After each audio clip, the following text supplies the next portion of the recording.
Il est 7 heures à Bamako, même heure à Fana. C'est l'heure de la première édition de Mali Actualité.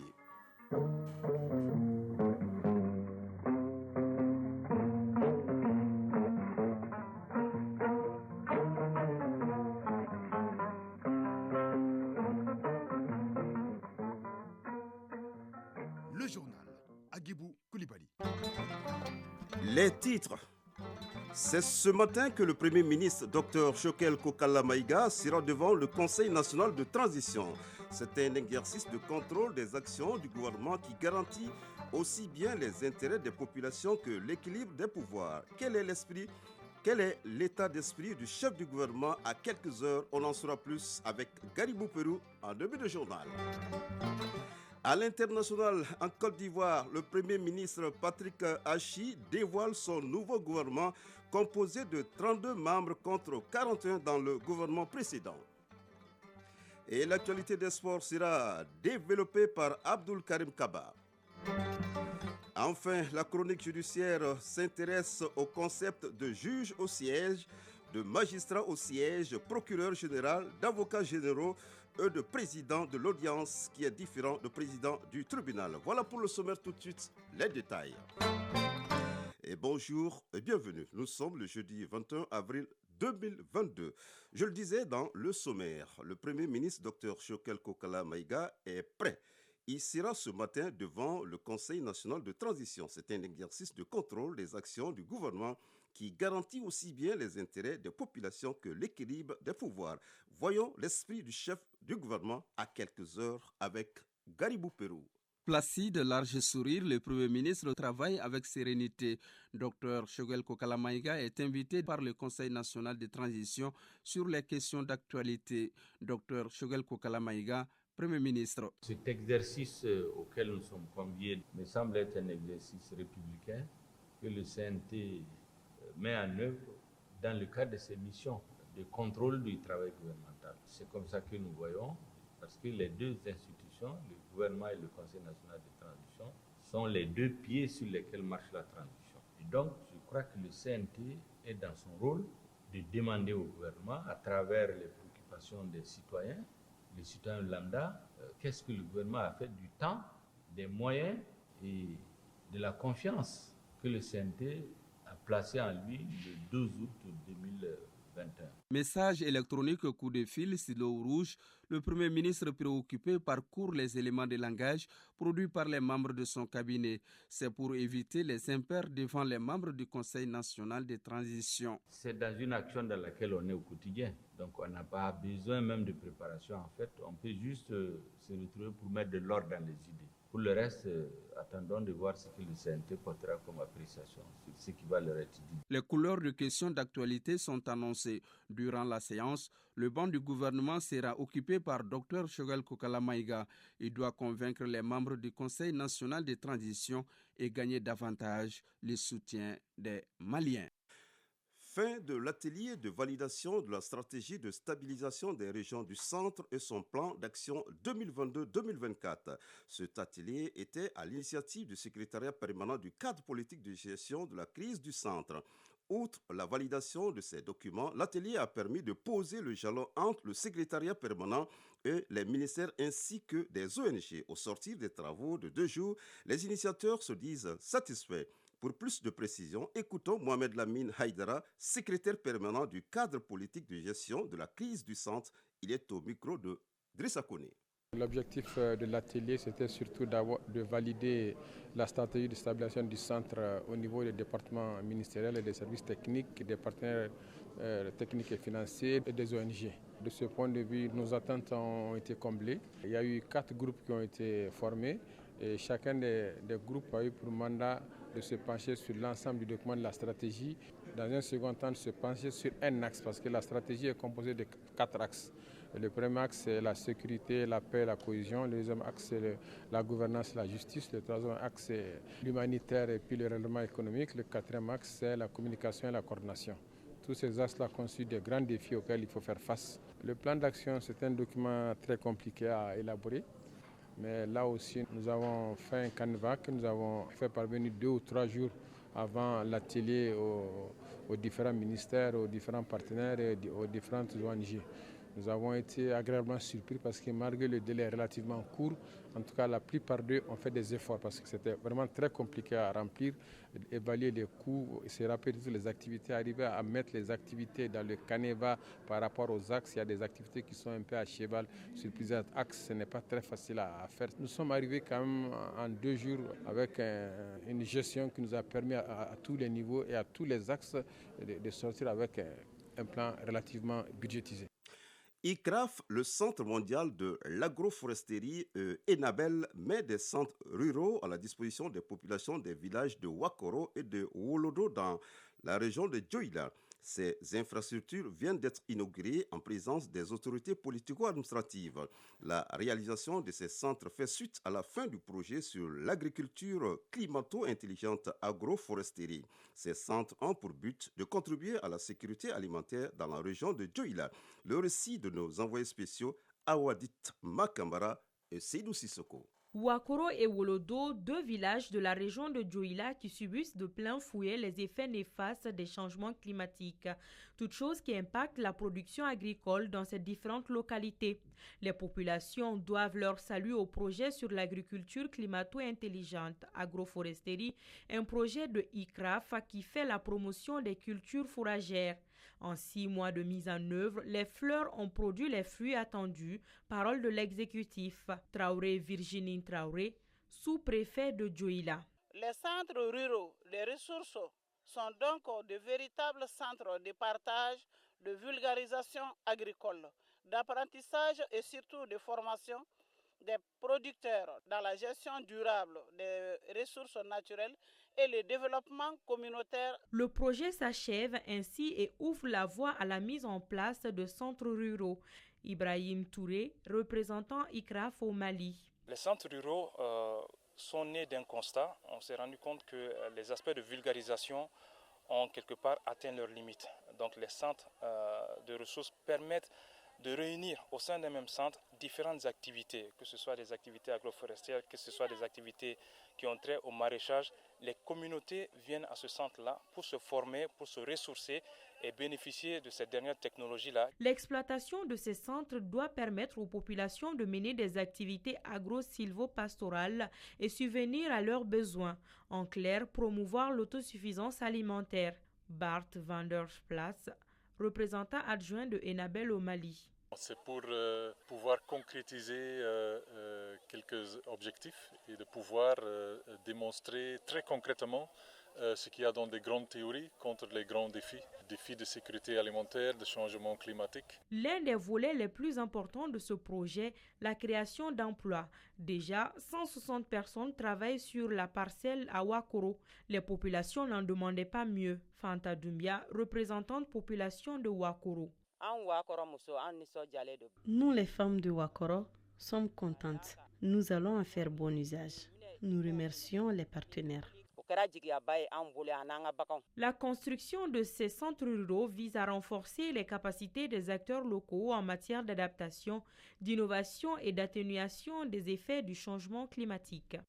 Radio Mali à Mopti et environ 94.4 MHz en FM. En 5e région, plus d'1,790 milliard de francs CFA, c'est l'enveloppe mobilisée par le PAM, Programme alimentaire mondial pour la mise en route du projet Assistance alimentaire et nutritionnelle d'urgence aux populations vulnérables des régions de Ségou et de Mopti.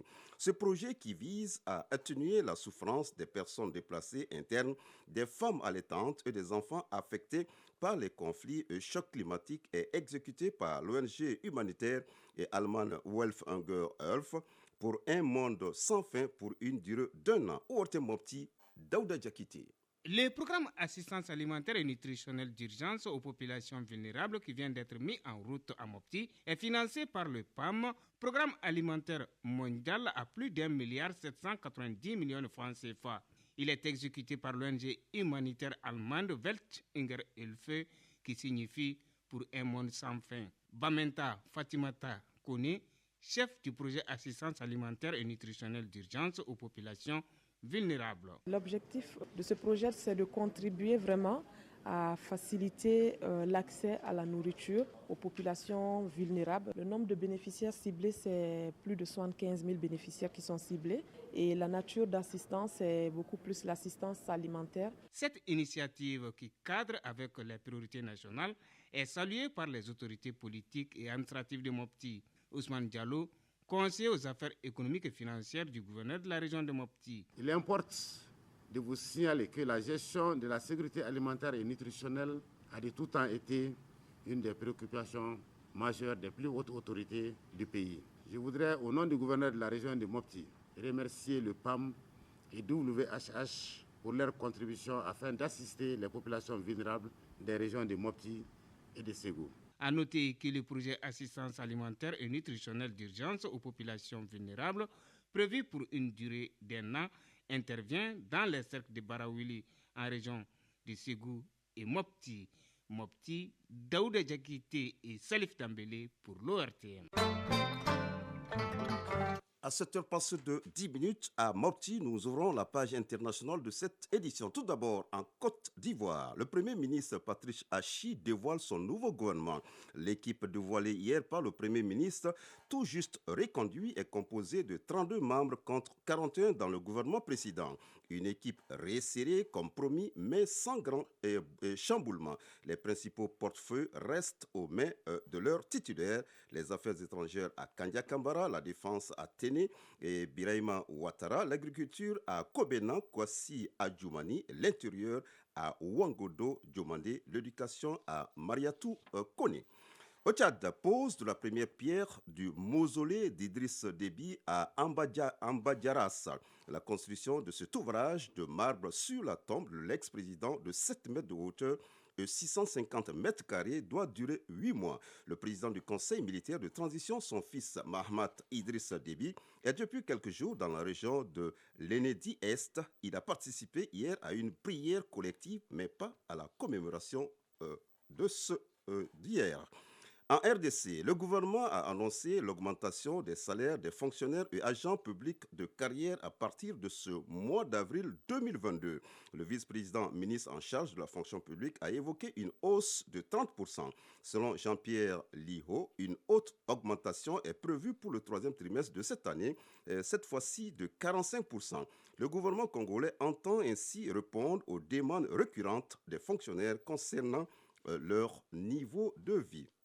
Enfin, des frappes israéliennes touchent Gaza après un tir de roquettes vers Israël. L'armée israélienne a mené tôt ce jeudi des frappes dans la bande de Gaza, enclave la Palestine sous contrôle des islamistes du Hamas.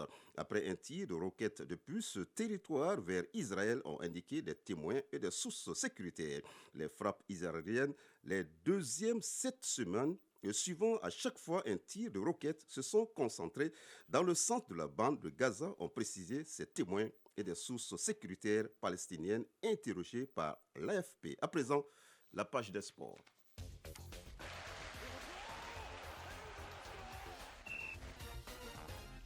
Nous recevons en direct Abdul Karim Kaba. Bonjour. Bonjour, Agibou Koulibaly.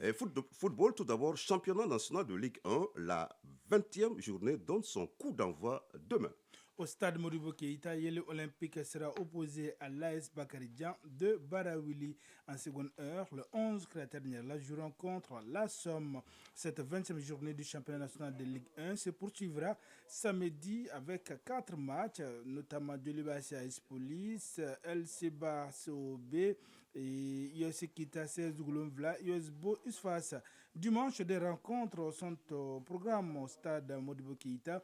Stade malien de Bamako, AS Bakaridjan AS Black Star de Badalabou, AS Real, AS Co et Elsa suivra lundi avec l'opposition AFE AS Douane. Chez les dames, il est question de la deuxième journée et cette deuxième journée est prévue pour ce week-end. Cette deuxième journée sera disputée samedi et dimanche. Ainsi, samedi, il y aura 3 rencontres. AS Mandé, AS Police, Amazon Commune 5 Super Lone. Ces 2 matchs se joueront ici à Bamako. Et à Ségou, FC Tamba sera face à Santoro IFC. Dimanche, les 3 autres rencontres se joueront notamment AS Ramaya de Kati, Badigna de Mopti, AS Maurici Kasso, FC Sabali de Kita, Donc un duel de perdants de la première journée. Cette deuxième journée prendra fin avec le face-à-face de deux tigresses, celle de Bougouni contre celle de Caille. Les Aigles Sourmiens sont en pleine préparation pour les Jeux mondiaux qui se tiendront au Brésil du 1er au 15 mai prochain. En route pour les Jeux mondiaux qui se tiendront au Brésil du 1er au 15 mai prochain, les Aigles Sourmiens souhaitent la condition minimum pour mouiller le maillot et faire flotter haut les couleurs nationales dans le ciel brésilien. Avant leur départ, si les documents administratifs sont déjà réglés, l'appui financier et matériel manque à l'appel d'où ce point de presse de l'Association malienne de sport pour déficients auditifs. Salif Ouedraogo. Face à leur ambition, les Aigles Sourmiens multiplient les initiatives pour se faire entendre et pour une meilleure prise en charge. Les revendications pour une participation honorable aux Jeux mondiaux sont entre autres d'ordre financier et matériel. Nou Keita, président de l'Association malienne de sport pour déficients auditifs. À quelques jours de notre départ, nous n'avons pas encore les équipements nécessaires qui pourront nous permettre d'être performants au niveau du Brésil.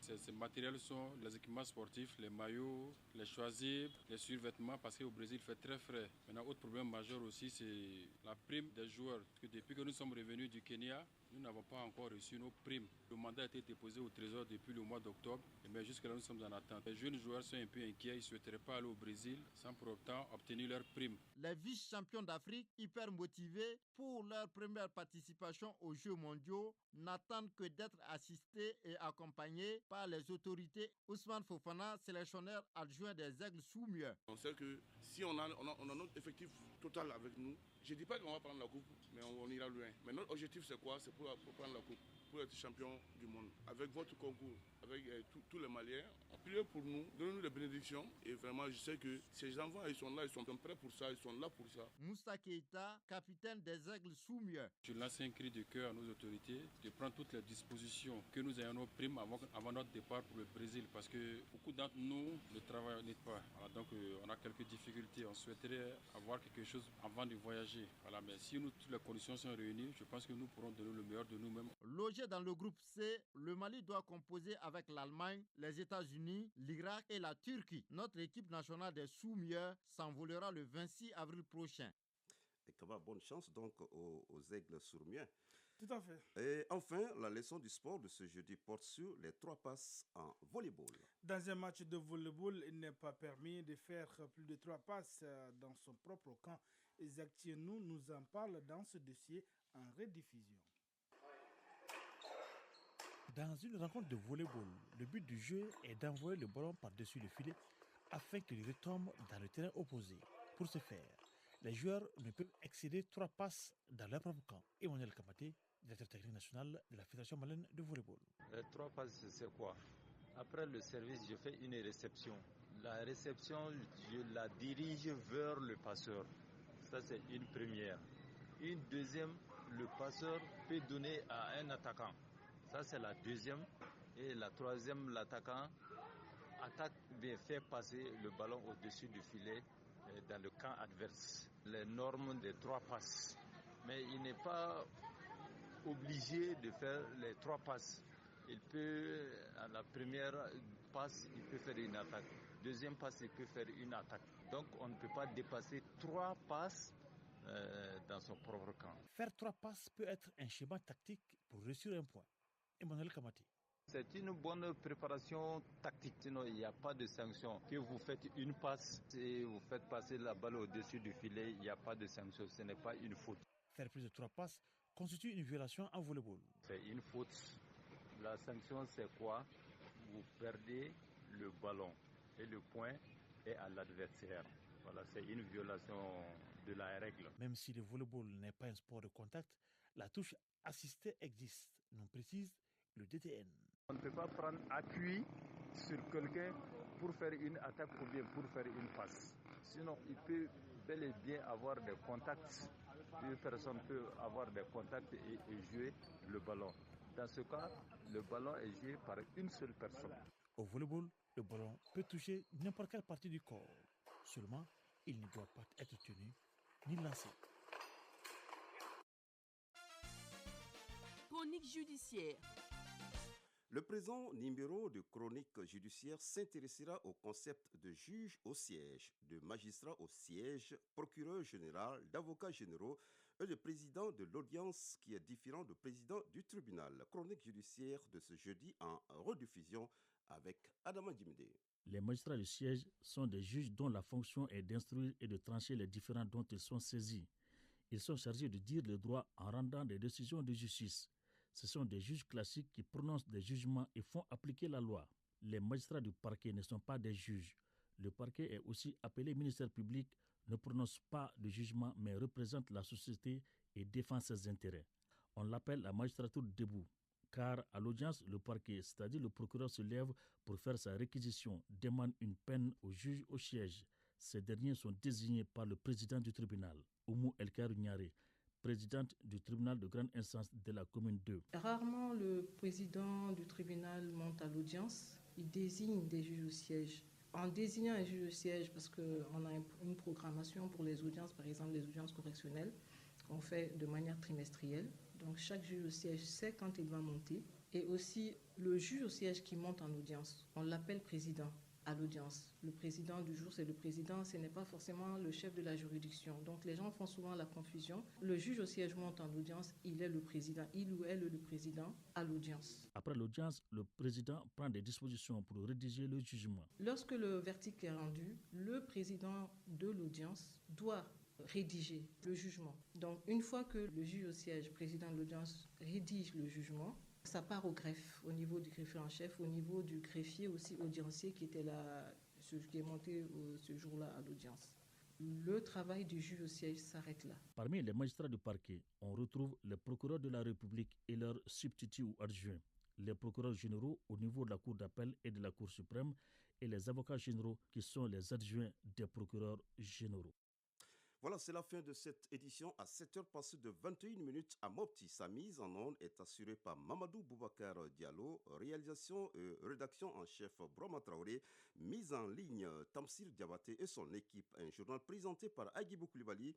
Nous avons eu le plaisir de vous présenter cette première édition à 13h. Rendez-vous pour la deuxième de Mali Actualité. Merci de nous avoir accordé de votre temps. Ne décrochez pas tout à l'heure la couleur du temps, suivi des avis et communiqués, une présentation de Moussa Koulibaly. Passez une bonne journée de jeudi en compagnie des programmes de Radio Mali.